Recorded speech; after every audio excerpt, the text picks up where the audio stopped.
प्रिय दोस्तों, नमस्कार। हमारे YouTube चैनल गीता ज्ञान सनातन आप सभी भक्तों का एक बार फिर से स्वागत है। एक बार तुलसीदास जी से किसी ने पूछा, कभी कभी भक्ति करने को मन नहीं करता, फिर भी नाम जपने के लिए बैठ जाते हैं, क्या उसका भा कोई फल मिलता है?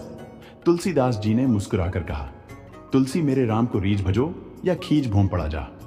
में सभी उल्टा सीधा बीज अर्थात भूमि में जब बीज बोए जाते हैं तो यह नहीं देखा जाता कि बीज उल्टे पड़े हैं या सीधे पर, फिर भी कालांतर में फसल बन जाती है। इसी प्रकार नाम सुमिरन कैसे भी किया जाए, उसके सुम का फल अवश्य ही मिलता है। भगवान का नाम हमेशा जपना चाहिए।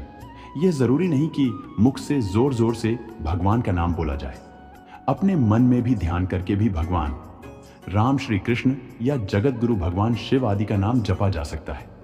किसी भी परिस्थिति में ईश्वर का नाम लेने से सभी मुश्किलें का हल पाया जा सकता है। नाम जब कीर्तन की इतनी भारी महिमा है कि वेदों, पुराणों, सभी ग्रंथों में भगवान नाम का कीर्तन की महिमा गाई गई है।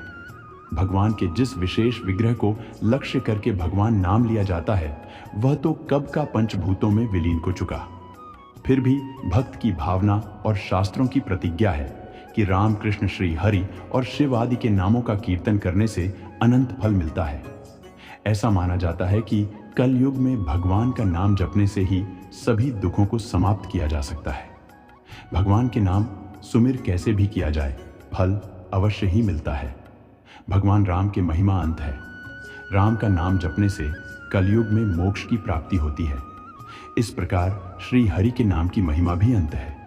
श्री हरि के नाम की महिमा यह वदन्ति नारा नित्यम हरित्यक्र दवम तस्य चारण मात्रण विमुक्ताय, अर्थात जो मनुष्य परमात्मा के 2 अक्षर वाले हरि के नाम का उच्चारण करते हैं, वे उसके उच्चारण मात्र से मुक्त हो जाते हैं। इसमें शंका नहीं है।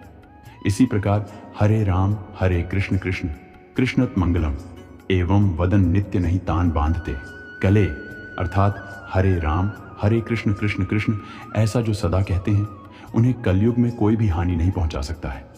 भगवान का नाम लेने से ही कुछ नहीं होगा। भगवान के नाम लेते समय हमारा मन भी शुद्ध होना चाहिए और हमारे कर्म भी अच्छे होने चाहिए, वरना हम एक तरफ भगवान का नाम लेते हैं, दूसरी तरफ गलत बातें सोचते हैं, तो इसका कुछ भी मतलब नहीं है। भगवान का नाम क्या नहीं कर सकता? भगवान का मंगलकारी नाम दुखियों का दुख मिटा सकता है, रोगियों के रोग मिटा सकता है, पापियों के पाप हर लेता, अभक्त को भक्त बना सकता है, मुर्दे में प्राणों का संचार कर सकता है। भगवान नाम जप से क्या फायदा होता है, कितना फायदा होता है, इसका पूरा बयान करने वाला कोई वक्ता पैदा ही नहीं हुआ और ना होगा। कहा जाता है कि नाम जप से बड़ी इस दुनिया में कोई भी दूसरी साधना नहीं होती। संघर्ष और चिंता के आज के समय में भगवान के पवित्र नाम का जप क्या आपकी सभी समस्याओं और चिंताओं का समाधान कर सकता है? क्या हर कोई भगवान के नाम का जप कर सकता है? भगवान के किस नाम का जप करें? क्या अपने मन से कोई भी नाम जप सकते हैं या केवल गुरु से ही प्राप्त नाम ही सर्वश्रेष्ठ होता है? क्या अंतिम समय में मृत्यु के समय नाम का जप करने से मनुष्य मुक्त हो सकता है? प्यारे दोस्तों, नाम जप, भक्ति और परमात्मा प्राप्ति के मार्ग में आने वाले सभी प्रश्नों का उत्तर आपको इस वीडियो में मिल रहा होगा। दोस्तों, कहा जाता है कि भगवान का नाम बहुत ही पवित्र और शक्तिशाली होता है। रोज नाम जप करने से व्यक्ति के जीवन के सभी दुख दर्द खत्म हो जाते हैं और उसे संसार से विदा होने पर मोक्ष की प्राप्ति होती है। मित्रों, आज मैं आपको ऐसी कहानी सुनाने जा रहा हूं जिससे आपके रोंगटे खड़े हो जाएंगे। मित्रों, एक बार की बात है, रात्रि का समय था। महात्मा श्यामदास जी भगवान के नाम का अजपा जाप करते हुए अपनी मस्ती में चले जा रहे थे। इस समय वे गहन जंगल से गुजर रहे थे। विरक्त होने के कारण वे महात्मा जी लगातार भगवान का नाम जाप किया करते थे। वे किसी भी एक स्थान पर ज्यादा समय तक नहीं रुकते थे। वे भगवान के नाम के प्रेमी थे। दिन रात उनके मुख से भगवान के नाम का जप ही चलता रहता था। स्वयं वह अजपा जाप करते थे और औरों को भी उसी मार्ग पर चलाते थे। चलते चलते वे मार्ग भूल गए, पर चलते जा रहे थे जहां भगवान ले चलेंगे। दूर अंधेरे में बहुत सी दीपमालाएं प्रकाशित थीं। महात्मा जी उसी दिशा की ओर चलने लगे। निकट पहुंच के उन्होंने देखा कि एक वट वृक्ष के पास अनेक प्रकार के वाद्य यंत्र बज रहे हैं। नाच गाना और शराब की महफिल जमी हुई है। कई स्त्री पुरुष साथ में नाचते कूदते हंसते और औरों को हंसा रहे हैं। उनको महसूस हुआ यह मनुष्य नहीं बल्कि प्रेत आत्माएं हैं। श्यामदास जी को देखकर एक प्रेत ने उनका हाथ पकड़ा और कहा, अरे ओ मनुष्य, हमारे राजा तुझे बुला रहे हैं, चलो मेरे साथ। वे मस्त भाव से राजा के पास गए जो कि एक सिंहासन पर बैठा था।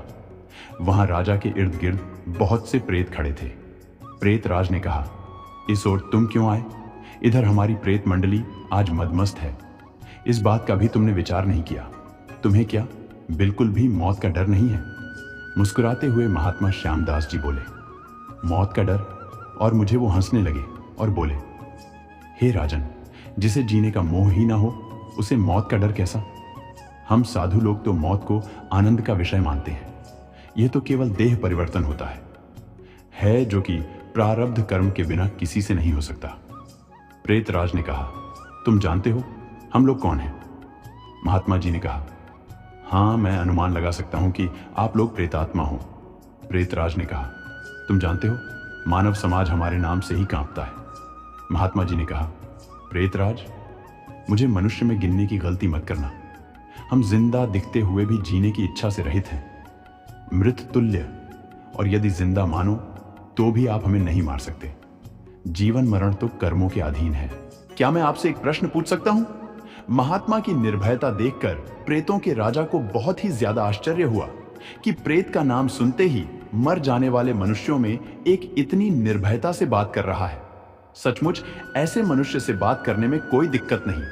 वो बोला, पूछो, क्या पूछना चाहते हो? महात्मा जी ने कहा, प्रेतराज, आज यहां आनंद उत्सव क्यों मनाया जा रहा है? प्रेतराज ने कहा, मेरी इकलौती कन्या योग्य पति न मिलने के कारण अब तक कुंवारी थी, लेकिन अब योग्य जमाई मिलने की संभावना है। कल उसकी शादी है, इसीलिए उत्सव मनाया जा रहा है। वो कुंवारी ही रहेगी? महात्मा जी ने पूछा।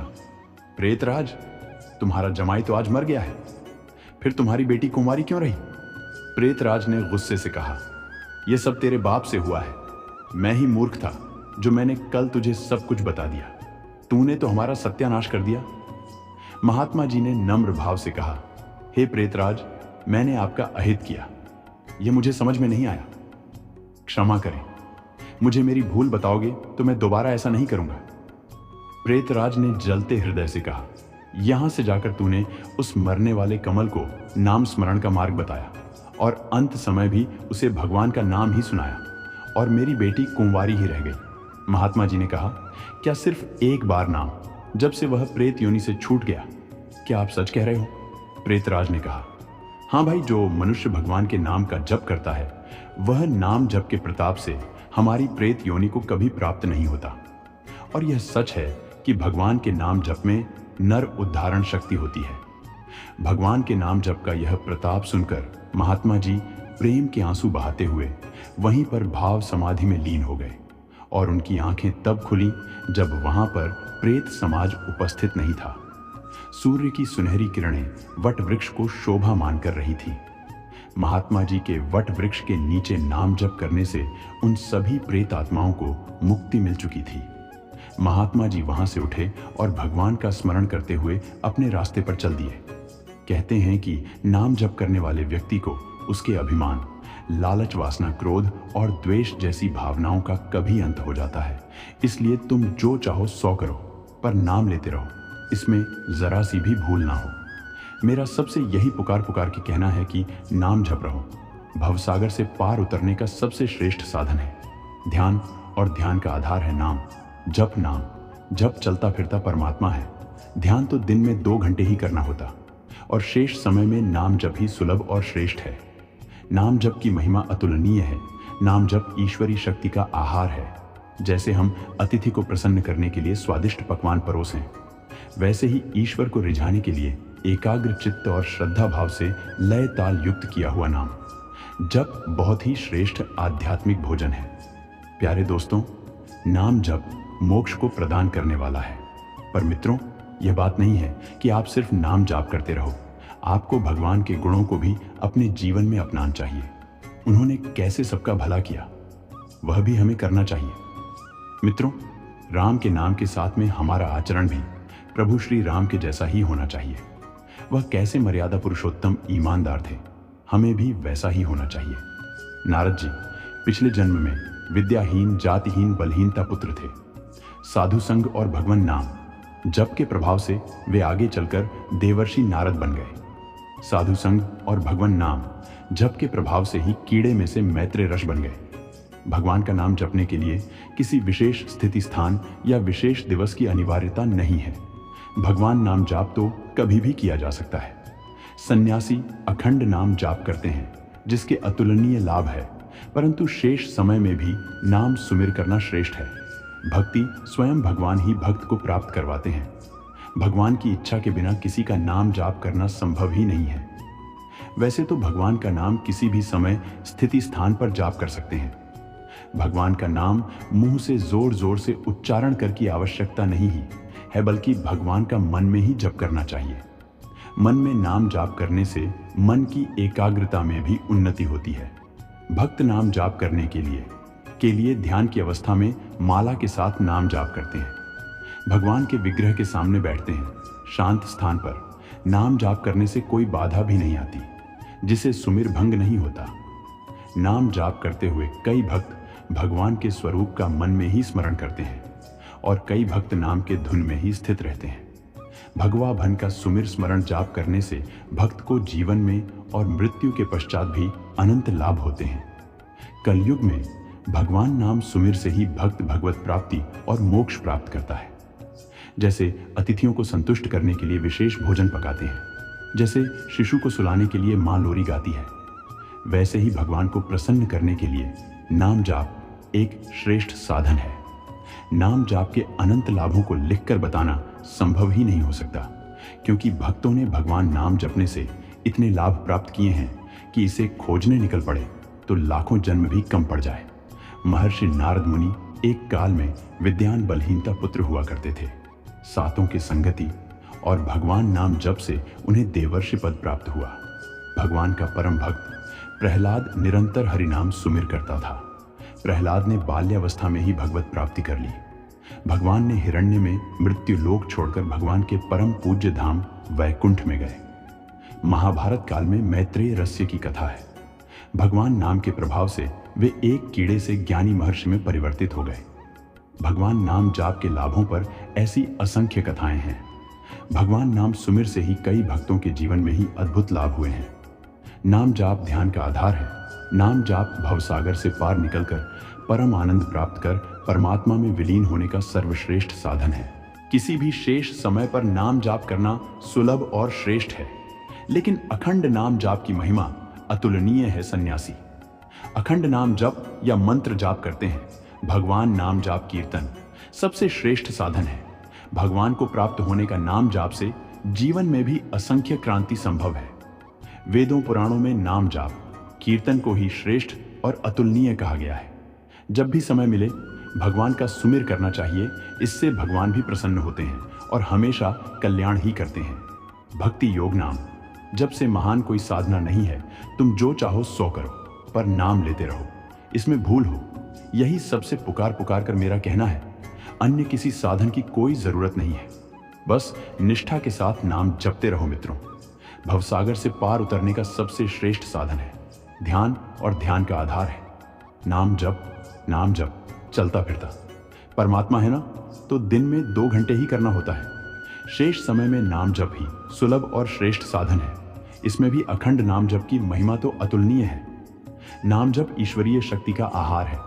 जैसे हम अतिथि को प्रसन्न करने के लिए स्वादिष्ट पकवान परोसें, वैसे ही ईश्वर को ऋचा के लिए एकाग्र चित्त श्रद्धा भाव से लय ताल पूर्वक किया गया नाम जप बहुत श्रेष्ठ आध्यात्मिक भोजन है। नाम धुन एक अलौकिक आनंद की जननी है। इसमें डूब के लिए आवश्यक है कि जप करता अपने आप को उसमें विलीन कर दे। मित्रों, एक बार की बात है, एक बार नारद जी ने भगवान ब्रह्मा जी से कहा, ऐसा कोई उपाय बतलाइए जिससे मैं विकराल कलिकाल के काल जाल में न फंसूं। इसके उत्तर में ब्रह्मा जी ने कहा, किया जा सकता है। जो सच्चे मन से प्रभु का नाम जप लेता है, उसके जीवन की नया हर मझधार से निकल शांति पूर्वक आगे बढ़ने लगती है। नाम की महिमा हर युग में महान रही है। चाहे नाम प्रहलाद ने लिया हो, चाहे शबरी ने या द्रौपदी लेकर अपनी नया को पार लगाया है। कलयुग में श्री राम नाम की महिमा अपार है। इसके जाप मात्र से ही मनुष्य अपनी मुक्ति का मार्ग प्रशस्त कर सकता है। जो मनुष्य भौतिक सुख सुविधाओं में लीन होकर ईश्वर को भूल जाता है, उसे अंत में पछताना पड़ता है। मित्रों, श्री राम प्रातः उठकर अपने माता पिता व गुरुओं के चरण स्पर्श करते थे। पिता के कहने पर राजपाट त्याग कर रस्य मुनियों के सानिध्य में चले गए। उन्होंने अपने जीव में मर्यादा का पालन किया, इसीलिए वे मर्यादा पुरुषोत्तम भी कहलाए। राम नाम का इन 2 अक्षर में ही पूरी रामायण है और पूरा शास्त्र है। पुराणों में लिखा है कि ज्ञान, कर्म, ध्यान, योग, तप आदि सभी कलयुग में व्यर्थ सिद्ध होंगे, परंतु राम नाम का जप ही लोगों को भवसागर से पार ले जाने वाला सिद्ध होगा। वेद, पुराण और अन्य शास्त्रों से भी बढ़कर है। 2 अक्षरों वाला राम का नाम। राम नाम के 2 सुंदर अक्षर सावन भादों के महीने हैं। इस नाम की ही महिमा है कि जिसे सभी देवी और देवता जप रहते हैं। यही नहीं, जिस नाम की महिमा का वर्णन शिव जी से सुनकर माता पार्वती भी उनका नाम जप करती है। जिनके सेवार्थ श्री शिव जी ने हनुमान जी का अवतार लेकर वे राम का नाम ही जप रहते हैं। ऐसे प्रभु श्री राम का नाम लिखना बोलना भवसागर से पार तो लगाता ही है, साथ ही यह भक्तों को समस्त प्रकार के दैहिक, दैविक एवं भौतिक ताप से मुक्ति प्रदान करता है।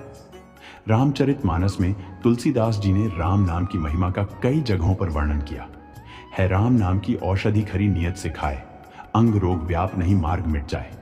अर्थात राम नाम का जप एक ऐसी औषधि के समान है जिसे अगर सच्चे हृदय से जपा जाए तो सभी आदि व्याधि दूर हो जाती है, मन को परम शांति मिलती है। यह तो सभी जानते हैं कि राम सेतु के निर्माण के समय हर पत्थर पर राम नाम लिखा जा रहा था और हर कोई राम नाम का जय घोष कर रहा था, जिसके चलते राम का काम बहुत ही आसान हो गया। राम के नाम लिखे पत्थर जब तैर लगे तो प्रभु श्री राम भी आश्चर्य में सोचने लगे। उन्होंने सोचा कि जब मेरे नाम लिखे पत्थर तैरने लगे हैं तो यदि मैं कोई पत्थर फेंकता हूं समुद्र में तो उसे तैरना चाहिए। मन में यही विचार करके उन्होंने भी एक पत्थर उठा लिया जिस पर राम का नाम नहीं लिखा था और उसे समुद्र में फेंक दिया, लेकिन वह पत्थर डूब गया। भगवान श्री राम आश्चर्य में पड़ गए कि आखिर ऐसा क्यों हुआ। दूर खड़े हनुमान ने यह सब देख रहे थे और तब उन्होंने प्रभु श्री राम के मान की बात जानकर उनके पास पहुंचे और कहने लगे कि हे प्रभु, आप किस दुविधा में हैं। इस पर श्री राम जी कहने लगे कि हे हनुमान, मेरे नाम के पत्थर तैर रहे हैं, लेकिन जब मैंने अपने हाथ से वह पत्थर फेंका तो वह डूब गया। प्रभु की इस भोलेपन से कही गई बात पर बल बुद्धि के दाता हनुमान जी ने कहा कि हे प्रभु, आपके नाम को धारण कर तो सभी अपने जीवन को पार लगा सकते हैं, परंतु जिसे आपण स्वयं त्याग रहे हैं उसे डूबने से कोई कैसे बचा सकता है। राम के नाम में इतनी शक्ति है कि उनके नाम का जप करते हुए ऋषि वाल्मीकि और संत तुलसीदास अज्ञानी से महान ज्ञानी बने। उसके बाद उन्होंने रामायण और रामचरितमानस ग्रंथों की रचना की। शबरी ने भगवान का नाम लेकर उनको इतना मजबूर कर दिया कि वनवास के दौरान उसको स्वयं मिलने के लिए कुटिया पहुंचे। राम का ही नाम सत्य है। राम सिर्फ एक नाम नहीं है और ना ही सिर्फ एक मानव, राम परम शक्ति है। प्रभु श्री राम के द्रोहियों को शायद ही यह मालूम है कि वे अपने आसपास नर्क का निर्माण कर रहे हैं। इसीलिए यह चिंता छोड़ दो कि कौन प्रभु श्री राम का अपमान करता है और कौन सुनता है, कौन जपता है और कौन नहीं जपता है। कहते हैं कि प्रभु श्री राम का नाम राम से भी बड़ा है। राम राम जपने से कई लोगों को मोक्ष प्राप्त हो गया। राम एक महामंत्र है जिसे हनुमान ही नहीं, भगवान शिव भी जपते हैं। राम से पहले भी राम का नाम था। प्राचीन काल में राम ईश्वर के लिए संबोधित होता था, राम का उल्टा होता है। उसके आसपास सुरक्षा का एक मंडल बनना तय समझो। प्रभु श्री राम के नाम का असर जबरदस्त होता है। हरि अनंत हैं, उनका कोई पार नहीं पा सकता और उनकी कथा भी अनंत है। सब संत लोग उसे बहुत प्रकार से कहते सुनते हैं। रामचंद्र के सुंदर चरित्र कई कल्पों में भी गाए नहीं जा सकते। राम नाम की महिमा पर एक अद्भुत कथा के रूप में रामदास नाम के एक साधु की कहानी बहुत प्रसिद्ध है। यह कथा हमें बताती है कि राम नाम का जप किस प्रकार जीवन को परिवर्तित कर सकता है। रामदास का जीवन इस बात का प्रमाण है कि सच्चे हृदय से राम का नाम जपने से कैसे चमत्कार हो सकते हैं। यह कहानी उनकी साधना, उनके संघर्ष और उनकी सिद्धि की कथा है। रामदास का जन्म एक साधारण परिवार में हुआ था। बचपन से ही उन्हें अध्यात्म और भक्ति का बहुत शौक था। वे हमेशा भगवान राम के भजन और कथाओं में लीन रहते थे। एक दिन उन्होंने निर्णय लिया कि वे अपना जीवन भगवान राम की सेवा में समर्पित करेंगे और साधु बनने का संकल्प लिया। रामदास ने अपना घर छोड़ दिया और एक घने जंगल में जाकर तपस्या शुरू कर दी। वहां वे दिन रात राम नाम का जप करते थे। धीरे धीरे उनकी तपस्या में इतनी गहराई आ गई कि वे दिन और रात का भान खो बैठे। उनका संपूर्ण जीवन ही राम नाम के जप में विलीन हो गया। एक दिन जंगल में कुछ डाकुओं ने रामदास को देखा। वे समझे कि यह साधु अमीर होगा और जिससे सत्संग वो न सुन पाए। कानों को बंद कर लेने पर भी चोर के कानों में यह वचन पड़ गए कि देवी देवताओं की परछाई नहीं होती। उसके मन ने कहा कि परछाई चाहे हो या ना हो, मुझे क्या, फिर मैंने यह वचन जानबूझकर तो नहीं सुने, अनजाने में ही सुन लिए। उसने अपने पिता को सफाई देते हुए मन ही मन कहा कि मैंने जानबूझ यह वचन नहीं सुने, ऐसे ही सुन लिए, मैंने तो कान बंद रखे थे। अब इधर घर वाले उधर पहरेदार उसके पीछे लगे थे। किसी ने उनको बताया कि चोर इस गुरुद्वारे में गया है। गुरुद्वारे की जांच हुई तो वह चोर को पकड़ लिया गया। उस चोर की पुलिस ने खूब पिटाई की, लेकिन वह नहीं माना कि उसने चोरी की है। आपको बता दें कि उस समय यह नियम था कि जब तक मुजरिम अपराध को स्वीकार न करे तब तक उसे सजा नहीं दी जा सकती थी। आखिर उस चोर को राजा के सामने पेश किया गया। वहां भी उसे खूब पीटा, लेकिन वह चोर था, वह मानने को तैयार ही नहीं था। उसने अपने पिता को वचन दे रखा था कि चाहे कितनी ही मार क्यों ना पड़े, वह नहीं मानेगा कि उसने चोरी की है। राजा को पता था कि जो चोर होते हैं वह देवी देवताओं की बहुत पूजा करते हैं, देवी की आराधना करते हैं। इसलिए पुलिस ने एक ठगनी को सहायता के लिए बुलाया। ठगनी को बुलाया गया, बात उसे बताई गई। उसने कहा, मैं उस चोर को मना लूंगी, उससे कबूल करवाऊंगी कि उसने चोरी की है। उसने ने एक देवी का स्वांग बनाया, 2 नकली बाहें लगाई, चारों हाथों में 4 मसाले जलाई और नकली शेर की सवारी की। क्योंकि वह पुलिस के साथ मिली थी, इसलिए जब वह आई तो हिदायत के मुताबिक जेल के दरवाजे खुल गए। वह लड़का डर की मारे काफी लगा, उसने सब सच बता दिया। तो भक्तों, भगवान की कितनी बड़ी नहीं होती है कि हम सोच भी नहीं सकते। मित्रों, राम के नाम की महिमा क्या है, ये तो हम सभी को पता है। मैं एक आपके लिए बहुत ही प्यारी कहानी लेकर आया हूं सुनने के बाद, और अपने जीवन में अपनाने से आपका कल्याण हो जाएगा। यह कथा कबीर के पुत्र कमाल की है। एक बार राम नाम का प्रभाव कुछ ऐसा हुआ कि कमाल द्वारा एक कोढ़ी का रोग दूर हो गया। इससे कमाल को यह लगने लगा कि राम नाम की महिमा को वह पूरी तरह जान गए हैं। हालांकि इससे कबीर जी को कोई प्रसन्नता नहीं हुई। कबीर जी ने कमाल को तुलसीदास जी के पास भेजा। तुलसीदास जी ने तुलसी के पत्र पर राम नाम लिखा और उसे एक जल में डाल दिया। इस जल को पीकर 1000 कोढ़ी ठीक हो गए।